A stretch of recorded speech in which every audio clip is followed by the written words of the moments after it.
Assalamu alaikum and good morning students. Welcome to Forward Public School e-learning class 9. Subject Pakistan Studies, Chapter 4 History of Pakistan. Topic Constitution of 1956. I am your teacher Durra Shahwar. आज का हमारा topic है constitution of 1956, page number 72. Constitution की definition मैं आपको पिछले lecture में बता चुकी हूँ, लेकिन अगर हम सिंपल वर्ड्स में कहें तो constitution is the supreme law of the state.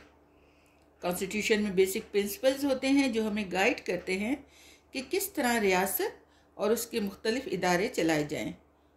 Pakistan 14 अगस्त 1947 को बना और क़याम पाकिस्तान के 9 साल बाद पाकिस्तान का पहला कॉन्स्टिट्यूशन बना. Delay in the formation of constitution की बड़ी वजह मुल्क में सियासी अदम इस्तेहकाम और स्ट्रगल फॉर पावर्स थी. लेकिन जून 1955 में दूसरी कॉन्स्टिट्यूएंट असम्बली इलेक्ट हुई और कॉन्स्टिट्यूशन मेकिंग में तेज़ी आई. कॉन्स्टिट्यूएंट असम्बली, जिसे हम नेशनल असम्बली कहते हैं, इस असम्बली ने पाकिस्तान का पहला कॉन्स्टिट्यूशन पास किया जिसे कॉन्स्टिट्यूशन ऑफ 1956 कहा गया और ये 23 मार्च 1956 को इन्फोर्स्ड हुआ. 1956 के कॉन्स्टिट्यूशन में ऑब्जेक्टिव रेजोल्यूशन को एज ए प्रीएम्बल रखा गया था, जिसमें बताया गया कि पूरी कायनात की हाकमियत अल्लाह ताला को हासिल है. पाकिस्तान के अवाम हाकमियत के इख्तियारात का इस्तेमाल एक मुक़द्दस अमानत के तौर पर करेंगे. मुल्क का नाम इस्लामी जमहूरिया पाकिस्तान रखा गया और आइन की रूह से सरबराह मुमलिकत का मुसलमान होना ज़रूरी था. और ये भी कहा गया कि मुल्क में कोई नया कानून कुरान और सुन्नत के मुनाफी नहीं बनाया जाएगा और जो पहले से राइज कवानीन हैं उन्हें भी कुरान और सुन्नत के मुताबिक ढाला जाएगा. अक़लियतों के हुकूक का तहफ़्फ़ुज़ किया गया और तमाम शहरियों को यकसा बुनियादी हकूक़ देने का वादा किया गया. हर बालिग शहरी को वोट देने का हकदार करार दिया गया. आइन में एक कौमी इक़्तिसादी काउंसिल और कौमी कमीशन के क़याम की गुंजाइश रखी गई और वफाकी और सूबाई हुकूमतों को इन दोनों मुल्की इदारों में नुमाइंदगी दी गई. आइन ने मुल्क को एक विफाक करार दिया. सेंटर और सूबों के लिए अख्तियारात की अलग अलग फहरिस्त भी फराम की गई. इसके अलावा एक ऐसी फहरिस्त दी गई जिस पर मरकज़ और सूबे दोनों कानून साजी कर सकते थे. आइन में पार्लियामेंट्री जो तर्ज हुकूमत है उसे राइज करने का फ़ैसला किया गया, यानी जिसमें इख्तियार जो है जो हमारा वज़ीर आज़म है, प्राइम मिनिस्टर जो है वो पार्लियामेंट से मुंतखब होता है और वो हेड ऑफ़ द गवर्नमेंट होता है और पूरी गवर्नमेंट चलाने का उसको इख्तियार होता है. लेकिन साथ ही सदर को भी ऐसे इख्तियारात दिए गए जिसके नतीजे में पार्लियामेंट की बालादस्ती के असूलों की नफ़ी होती थी. यहाँ तक कि सदर को कौमी असम्बली तोड़ने का इख्तियार भी हासिल था.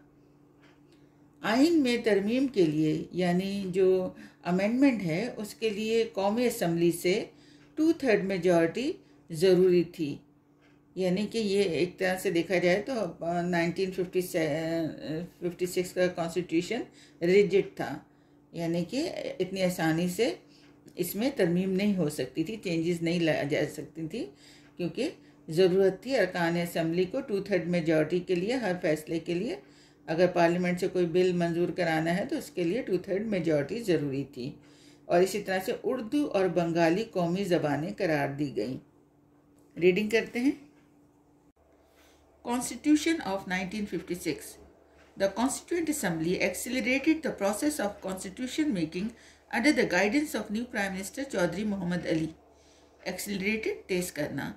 At last, the first constitution of the country was enforced on 23 March 1956. It has 234 salient features, 13 parts and 6 schedules. यानी 234 आर्टिकल्स हैं, कवानीन हैं, जिनको फिर 13 पार्ट्स में इन डिटेल बताया गया है, 6 शेड्यूल्स में जिनमें मुख्तलिफ इख्तियारात के बारे में बताया गया है. और 1956 का कॉन्स्टिट्यूशन रिटन कॉन्स्टिट्यूशन है, जिसका मतलब है ये कौमी असम्बली से पास किया गया है.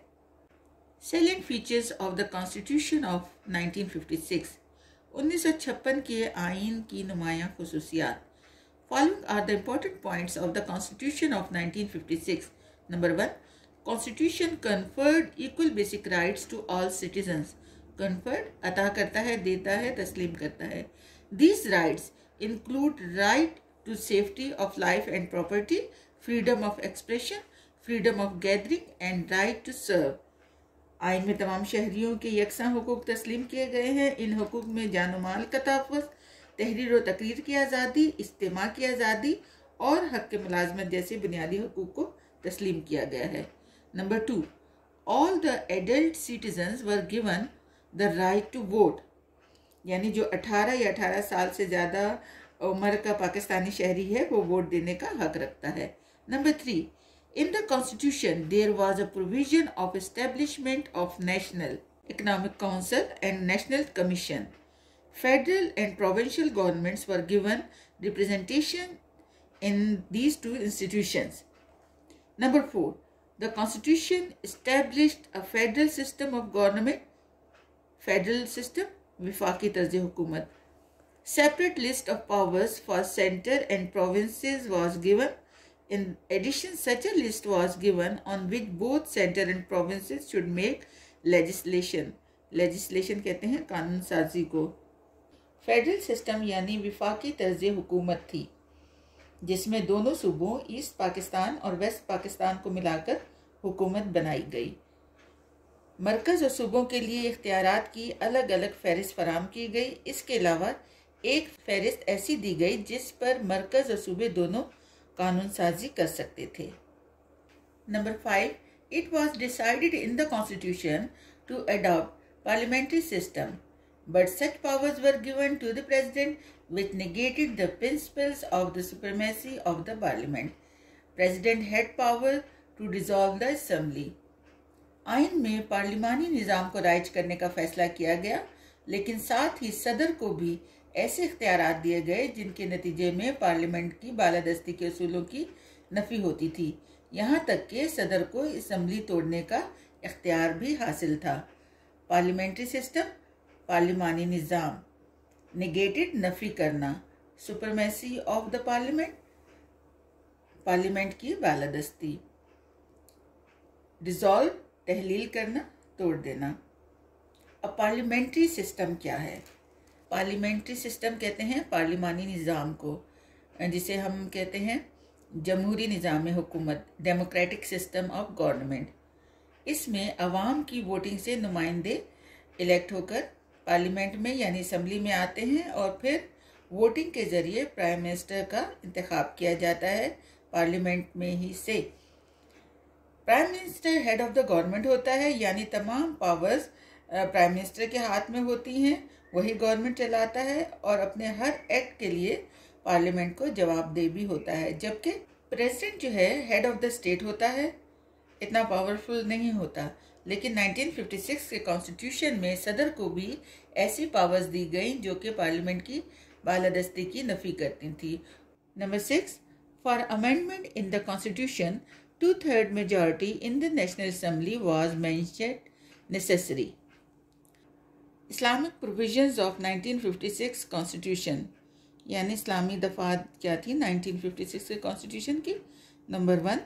The preamble of constitution declared that sovereignty over the entire universe belongs to Almighty Allah and the authority to be exercised by the people of Pakistan within the limits prescribed by him is a sacred trust. Sacred trust, मुकद्दस जिम्मेदारी. Number 2.